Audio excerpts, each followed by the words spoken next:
Welcome to D6. Hello. Hello. Nice meeting you. Nice meeting you.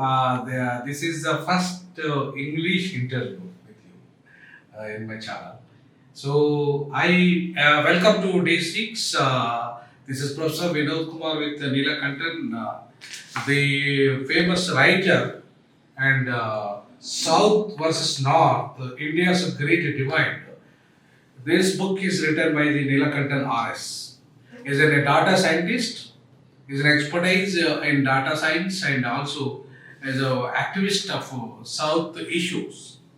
So let me examine why he has written this book. What are the reasons behind that? He is from Tamil Nadu, working in Gurgaon as a uh, IT expert. So I welcome sir for day six. So why you have written this book, sir? What are the reasons behind that? Right? Thank you. Firstly, thank you for inviting me. The reason why I started writing this book is that India finds itself in a unique situation amongst large federal unions in the world, which is that the richer, more prosperous regions of the country, which happen to be the states in South India, are in a peculiar bind, which is that their populations are shrinking and the prosperity is increasing. And they find this exactly at the time when they need greater, they need greater control over their policy, because they've kind of moved away from India in terms of their policy requirements, because they are slightly more prosperous than the rest of the country. The country is moving towards a more centralized idea, which is sort of taking away their policy prerogatives from them. And this is happening at the exact same time where the financial allocation to these states are getting squeezed, because of which they are getting less and less money. And at the same time, they are now facing the threat of delimitation, which means they will get less and less political representation to fight these issues. So a combination of all of these threats essentially sort of put South India in a situation where they may end up as vassal states, and that's sort of the given the dire straits of the crisis, I had to write this book. Okay, great. What are the solutions you have suggested in this book for South Indians? How to strengthen themselves and get right? And because the delimitation is one of the crisis is going to happen in 2026. So, what are the solutions suggested from this book? So I go into this quite in some detail in this book. So before we go into the solutions, I think we should look at what the problems are. Right? Yes. First, there is the problem of extreme divergence amongst India's states in terms of their achievements in, let's say, three areas: health, education, and economic opportunity for citizens. In each and every one of these, if you take, southern India is far ahead of what are the states in Indo-Gangetic Plains. I'll give you an example. The state of Kerala, for instance, has an IMR that is comparable to that of the United States. The state of Madhya Pradesh has an IMR that is comparable to Afghanistan, and IMR is globally considered the benchmark on how to measure the health of societies. If you take gross enrollment ratio, similarly, the literacy rates and of young adults in states like Kerala, Tamil Nadu, Karnataka, Telangana, these are all like upwards of 90%, 95% for young adults, right? I'm not talking about the entire population. Whereas the same sort of ratio, if you take a look at northern India, it's like 30 percentage points lower, right? Which is again like that compares with sub-Saharan Africa, whereas southern India compares with middle and upper middle income countries, right? Similarly, economic opportunities. I'll give you one statistic, which is that the total number of factories in the state of Tamil Nadu, which has a population of about 70 to 75 million people, 70 million according to 2011, because we don't have a census of 2021, we'll stick to 2011 data. This state with a population of 70 million has more number of factories than the number of factories in the states of Uttar Pradesh, Bihar, Madhya Pradesh, Jharkhand, Chhattisgarh, and Rajasthan combined. right? And in these 6 states of northern India, their total population is upwards of about 500 million, right? Which is like if it were a country of its own, it would be the second biggest sort of country, right? Like assuming the rest of India is not counted again.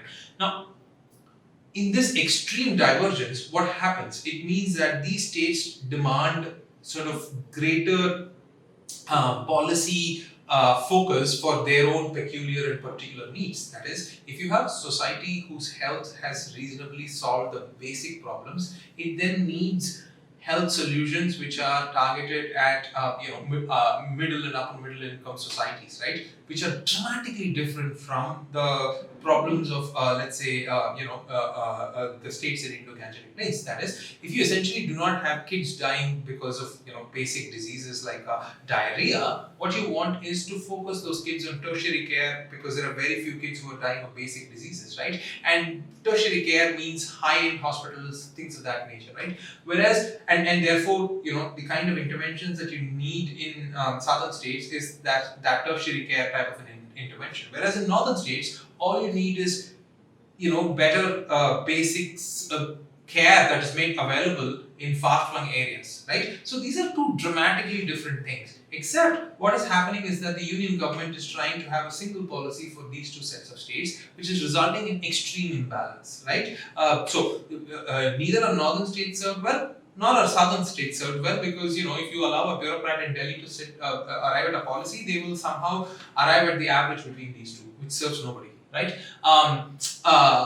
Similarly, if you take the Finance Commission's allocation ratios, that is, we all pay taxes, the tax money goes to Delhi, then the union government sort of devolves that tax money back.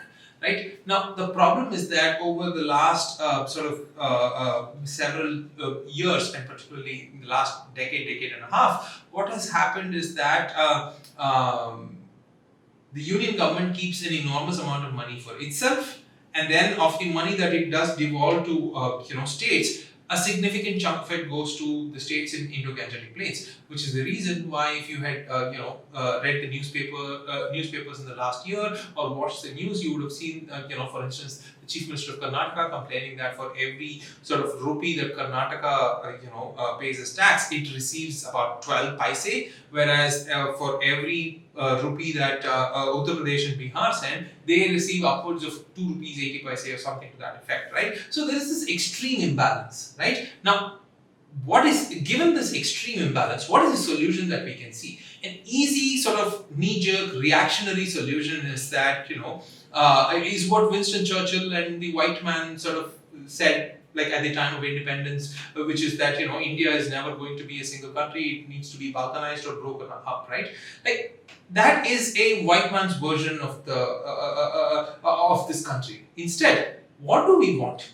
If we are to analyze the problem and look at the solutions, we will find out that the reason why all of these problems exist is because the will of the people is not transmitted in our governance, right? And there is this transmission loss. If you study the way in which our parliament works, you very quickly find out that individual MPs are powerless. They're powerless for a variety of reasons, which is, one of them is the way in which bills are brought in, on the floor of the House for voting. Another is an anti-defection law. A third is the way in which the careers of these MPs are controlled by party bosses, so on and so forth, right? Now, the effect of this complicated system of politics that we have is that the MP that we choose, for instance, in my case, my vote is in South Madras, and my MP is Dr. Tamilchi Thangapandya, right? Like, it doesn't matter, how much I agree with Dr. Thangapandya, right? Like, regardless, I will always have some areas where I disagree with her. The problem is that her party does not allow her to vote on the basis of what her constituents say. Instead, her party, the DMK, will ask her to vote a certain way. And this is true for every party, right? And because the party holds so much power, there is a inability of the individual MP to transmit the will of the people. If you take that at a state level or at a reasonable region level, what that happens is that there is extreme distortion of the people's will in terms of transmitting that into sort of governance issues. And this, I believe, is at the core of all our problems, right? So simply, seceding or balkanization, what it does is it draws a line in the political map of a country, and it retains all the problems, which basically means that we are kicking the can down the road, and instead of having one problem, we're going to have two problems, or how many ever divisions that you have in the country. So how do you actually solve this problem? The way in which I propose we solve this problem is by a system called gamified direct democracy. Right? Now, if you want, I can go into greater detail. Yeah, definitely. So, what I propose is that, in conventional democracy, or in the modern version of liberal democracy that we know, is a system of elections which are brought over by political parties with elected representatives, who in turn have a system, have a series of checks and balances, right? And that's a combination of our system, right? There's government, there's judiciary, there is the media, there is the executive, and these are separated from one another. And what the power of each is sort of restricted by the other branch, and so on and so forth, right?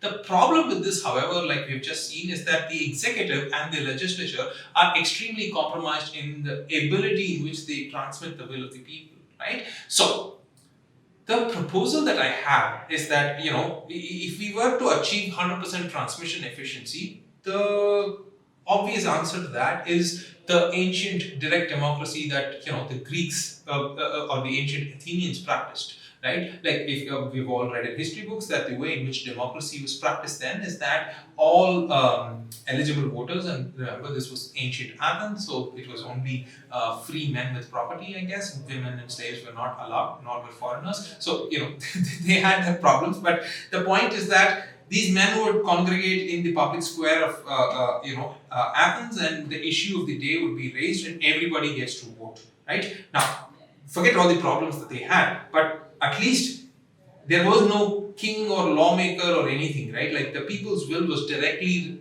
represented in the way in which they were governed in terms of their decision-making processes. The problem with such a system, of course, is that, as we all now know, it famously tends to become tyrannical. In that, let's say, and Socrates, for instance, was sentenced to death by poison exactly by such a system. We don't want that, right? Like we can basically say, I don't like you, and so let's hang you, right? And that will become like a law, because, Yes. the constitutional system essentially exists to safeguard the individual rights against such tyranny. So the question then becomes, how do you have a system of direct democracy which has perfect transmission efficiency but still retain the guardrails of a modern liberal democracy? That is the serious question, right? So what I propose is that we essentially have a system where everybody is given a set of n votes at the beginning of the year. What the value of n should be, we will come to in a little bit. But when you are given n votes, what will happen is that, and in this system, remember, we are eliminating the concept of MPs or MLAs or all of that, right? We are essentially saying something can be like a set of people, and how something can be brought about in order for the people to vote is a different question in itself, and we will again discuss that later. But assume that these two sort of and how the legislation is drafted and when it comes to vote, all of these are significant questions where there are answers and to that in the system. But we'll come to that later. But assume that we've crossed all those sort of matters of detail, right? And essentially it has a piece of legislation has come to vote. What will happen is that there are n votes for everybody, right? And people can vote. If you vote yes, and the legislation passes, your n becomes n minus 1. You're left with n minus 1 votes, right? If you vote no, and the legislation passes or fails, it doesn't matter. Your n remains n. If you vote yes, and the legislation fails, your vote still remains n, right? But the other thing is that if you want to vote no, you can vote with all your remaining votes. Whereas if you want to vote yes, you only have one vote. So what the system achieves is that it makes the veto of the minority a distinct characteristic of this system, so that the minority have an ability to veto majoritarian tyranny. right? That's inbuilt in this system, right? And remember, we parked matters of detail aside. So what we will also do is, the existing parliament or other legislative bodies have an important function, which is drafting of legislation, which is what parliamentary standing committees do. So, and there is another important function is that of party bosses, who bring in legislation to the floor of the house in terms of their legislative calendar. Both of these will basically be sort of divorced from this system of N votes that I said. And what will happen is, the calendar will be decided by a committee which will be chosen by sortition. Sortition is a fancy way of saying lottery, right? Like a core committee which will be picked from citizens at random, completely random, like a lottery, and those citizens will essentially decide the timetable of legislation. Another sort of core group, which is again going to be chosen by sortition, but this time, because it's a lawmaking body, it will have thresholds. For instance, lawyers have to be in a lawmaking body. Similarly, policy experts have to be in that lawmaking body. So we will have those base thresholds of, you satisfy these criteria, you get to get into that particular committee. But like essentially again, after you satisfy those criteria, it will be chosen by lottery, right? So you essentially have a voting mechanism, which we just saw, a calendar mechanism, which we just which is a body which we just saw, and a third is the lawmaking enterprise that we just saw. So it's a three-legged stool, right? And this, what it will achieve is, let's consider the problem that we currently have in India. If you look at the budget, which is the one that Nirmala Sitharaman presented a few months ago, the problem with that is exactly what we discussed earlier, which is that there is extreme skew towards the priorities of North India at the expense of South India.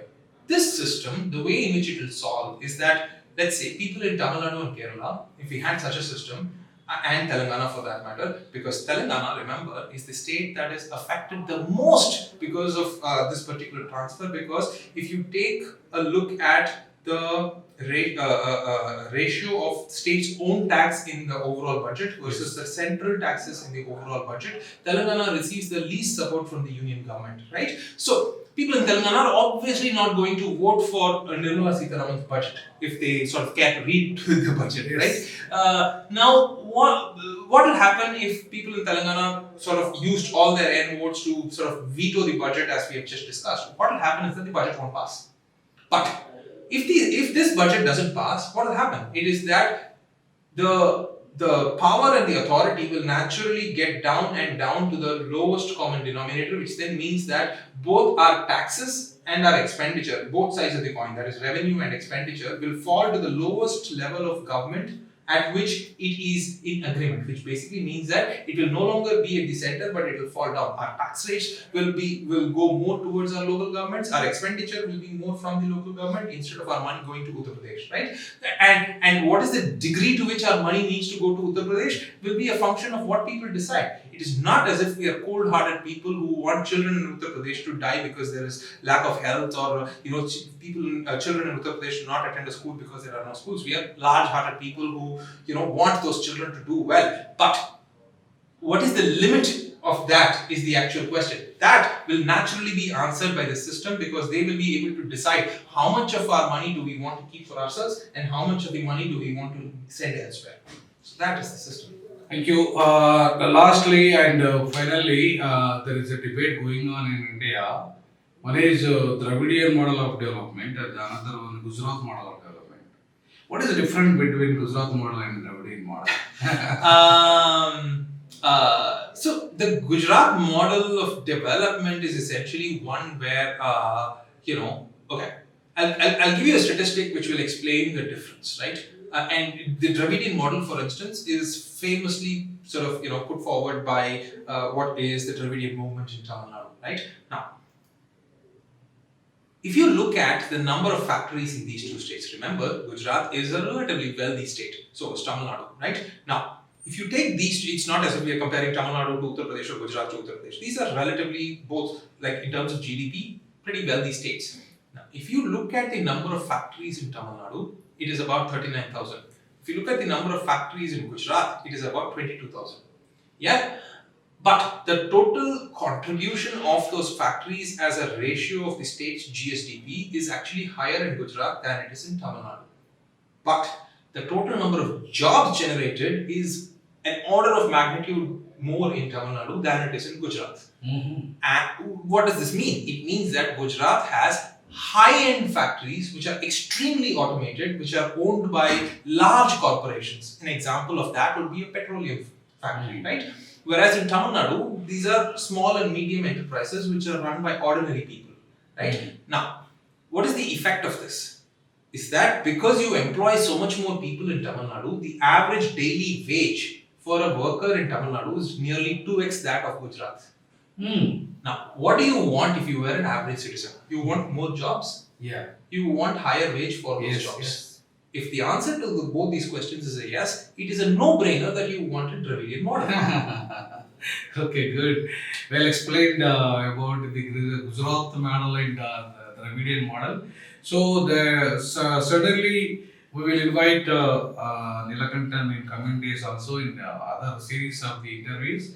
Definitely, we will invite next time also, sir, for seminar. So, yeah, I thank for this coming and giving a wonderful explanation about the South versus North, India's divide and why there is a need a South movement. So, in this context, so finally, I want to explain about my book also. Yeah, you see, this is a D6, D for Dravida, Dakshina, 6 for states. Voice of Global South. Actually, channel is for meant for 6 states only, but total voice of Global South also we are giving. Why? Because Global North society, entire world is divided in two. One is Global South and Global North. So Global South people, white racist people, rich people, exploited people, technological exploited people, economically, politically, whatnot.